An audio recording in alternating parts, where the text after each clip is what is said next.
Ina ma abota kallon fina-finan na fassara wannan satin mun zo muku da zazzafan fim wato ƙwarewa zalla. Wannan fim ɗin gaskiya yayi kyau, yayi matuƙar kyau wannan fim da kuke ganin shi ko da ke ba sai ma na gaya muku ba. Kuna ganin jarumin ku san cewa jarumi ne da yake manya-manyan fina-finai kuma fina-finai masu kyau.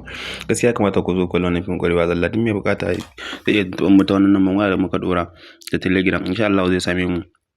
Wannan fim wato ƙwarewa zalla ya samu ingantaccen fassara daga kamfanin Sultan Film Factory. Sultan da kanshi ya zo ya fassara muku wannan fim domin samun nishaɗin ku. Gaskiya kamata ku zo ku kalli wannan fim domin shi kanshi Sultan ya san fim ɗin zai yi matuƙar kyau, shi yasa da kanshi ya zo ya fassara muku shi. Gaskiya kamata ku zo ku kalli ƙwarewa zalla. Duk dai mai buƙata zai iya tuntuɓar mu a Telegram ta wannan lambar. Insha Allah zai samu sauran ƙarin bayani a gurin mu.